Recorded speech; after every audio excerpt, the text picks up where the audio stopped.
റെസി വ്ളോഗ്സിൻ്റെ പുതിയ വീഡിയോയിലേക്ക് എല്ലാവർക്കും സ്വാഗതം. ഞാനിന്നിവിടെ രസകരമായ ഒരു കഥ പറയാം. ഹോജ ഒരു ദിവസം രോഗം ബാധിച്ച് കിടപ്പിലായി.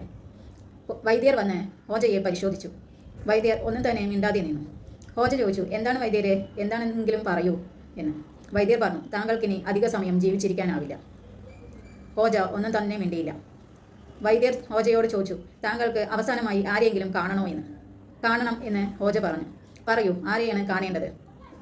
ഹോജ പറഞ്ഞു, താങ്കളെക്കാൾ നല്ലൊരു വൈദ്യനെ കാണണം എന്ന്. വൈദ്യർ വായും പൊളിച്ച് നിന്നുപോയി. നമ്മൾ ആരെയെങ്കിലും കാണുമ്പോൾ ഒന്ന് പുഞ്ചിരിക്കാറുണ്ടോ? അതിന് നമ്മൾ അവരുടെ മുഖത്ത് നോക്കാറ് പോലും ഇല്ല, അല്ലേ?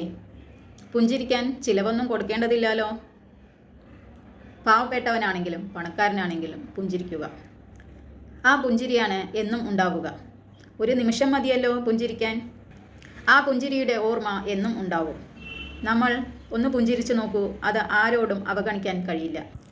അവഗണിക്കുന്ന ഇങ്ങനെയുള്ള പുഞ്ചിരികൾ ഒഴിവാക്കുക. നമ്മുടെ മനസ്സിൽ നിന്ന് തന്നെ വരണം പുഞ്ചിരി. നമുക്കിടയിൽ പുഞ്ചിരിയുടെ സൗഹൃദം എന്നും ഉണ്ടാവട്ടെ. പുഞ്ചിരിയുടെ സ്നേഹവും നിലനിൽക്കട്ടെ. മുഖത്ത് നോക്കി പുഞ്ചിരിക്കാൻ ശ്രദ്ധിക്കുക. എല്ലാവരുടെയും തിരക്കിനിടയിൽ പുഞ്ചിരിക്കാൻ മറക്കരുതേ. പുഞ്ചിരി എന്നത് ഒരു സ്നേഹമാണ്, സൗഹൃദമാണ്. അത് എല്ലാവരിലും ഉണ്ടാകട്ടെ എന്ന് ഞാൻ ആശംസിക്കുന്നു.